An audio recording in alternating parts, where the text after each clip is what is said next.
A brand new month is approaching, and that means it's the perfect time to let go. You can play the 30-day minimalism game and also download our free printable 30-day minimalism game calendar over at theminimalists.com/game. Enjoy. The Minimalists. How do you define tranquility? Present, calm, content, relaxed. Sure. Yeah, sure. Depends on what you mean by tranquility. As I alluded to earlier, the truth is found in the essence, not the abstraction. So these definitions, they're only approximations. We have only the English language and its 220,000 words to work with. It can only summarize the truth in a way. So how do you define tranquility?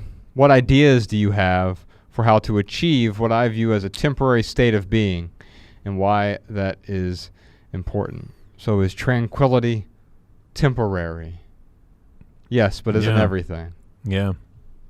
It's interesting, though. I look at tranquility as like peace being a synonym for it. Yes, I do too. But tranquility comes with a different sense of, because peace, it feels no emotion.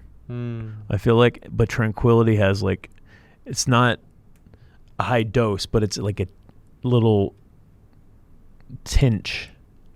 Tinge? Is that an actual measurement? It's a new measurement. A tinge of happiness. Yeah. Which goes back to the point of tranquility is absolutely ephemeral.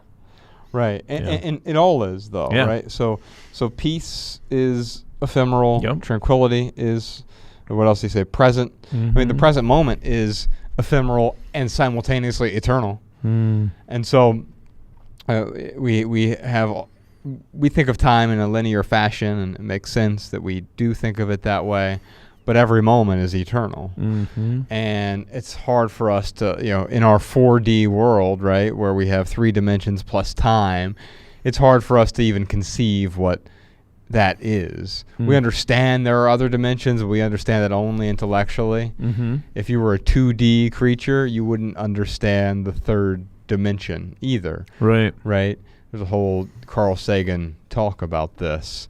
And in fact, if you could find that, Sean, it might be worth putting in the show notes.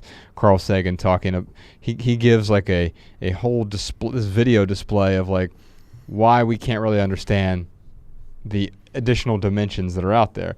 It's like a 2D stick figure trying to understand what a third dimension is. Yeah. And he shows how absurd that really is. Yeah. It's funny, anything I've ever seen on a fourth dimension, it is absurd. Yeah, it's pretty absurd. Anyway, because we lack that understanding. Yeah. Getting back to tranquility, how do you define tranquility? I don't think the definitions are going to be important for you here, because tranquility, we could talk about what tranquility isn't, and that can help us approximate it. Yeah.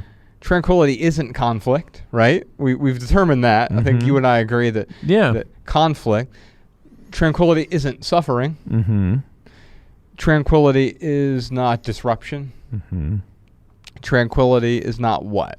It's not elation. It's not. Ooh, good point. Depression. It's not any extreme emotion. It's not pleasure, right? Either. And I think too often we confuse pleasure, like, I feel. In fact, we have drugs called tranquilizers. If you want real tranquility. And we mistake tranquilizing ourselves for tranquility. Yeah. We tranquilize ourselves every day with pleasure. Yeah, I think to put a definition on, I don't know. Tranquility to me means not having any extreme emotions. So that's why I said, peace, maybe is a synonym with tranquility. But I think like Stephen's asking this because when we have these conversations, it's hard to keep up. It's hard for me to keep up, first off.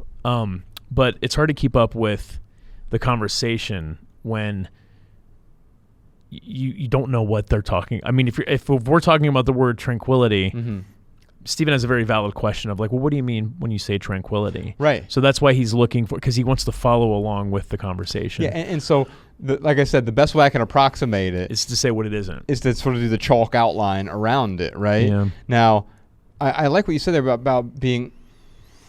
What did you say about the emotion thing? It's absent of extreme emotion, and that's what tranquilizers do. Right. So I think that's what tranquilizers do. I think tranquility is absence of the effect of emotion. Yeah. And totally. So the emotions can still, you can experience anger.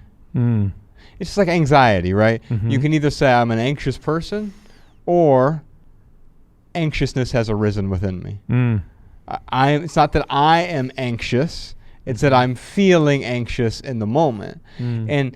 And if I can divorce myself from that, not in a prescriptive sort of way, but by understanding that anxiety will arrive, even in moments of tranquility, anxiety will arrive. Mm. The tranquil person is not affected by that. Mm. It's just like a river, right? When the river keeps going, there'll be parts that the river isn't worried about, where it's headed. Mm-hmm. Am I headed to the ocean or the lake or whatever? Again, it does not have a frontal lobe. Right. But we're talking about the state of no mind, right? Right, exactly. Meditativeness. Yes. Is. Ooh, yeah. You're getting somewhere with this. This is good. And so the existence in and of itself, we are constantly getting in the way of our own existence. Yeah, it makes me think about Sam Harris and the Waking Up app that we're doing, Mariah and I, and how he is just constantly, every single meditation, he's encouraging you to do two things. And the one is I've talked about on one of our podcasts before about starting again. Mm-hmm. And I think if we can start again when we have these very sharp emotions, I think that can help us be more tranquil. But then the other thing he talks about is basically accepting all of the disruptions that happen in our mind, but taking a step back and observing the emotions, which can lead us and help us to get closer to being like a river or to being like a rose. Mm-hmm.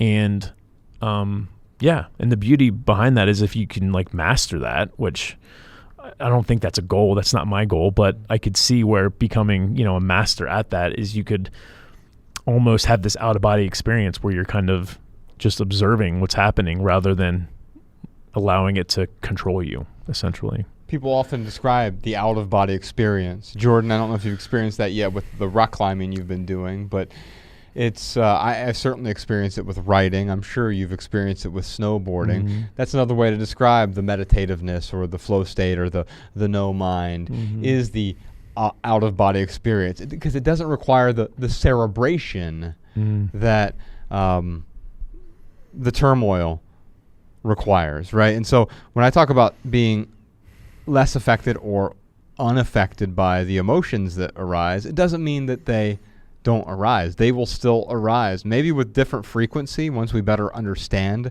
them. But yes, anxiety will still arise. But that doesn't mean I am anxious. Mm-hmm. It means I feel anxious. And I can choose not to cling to it.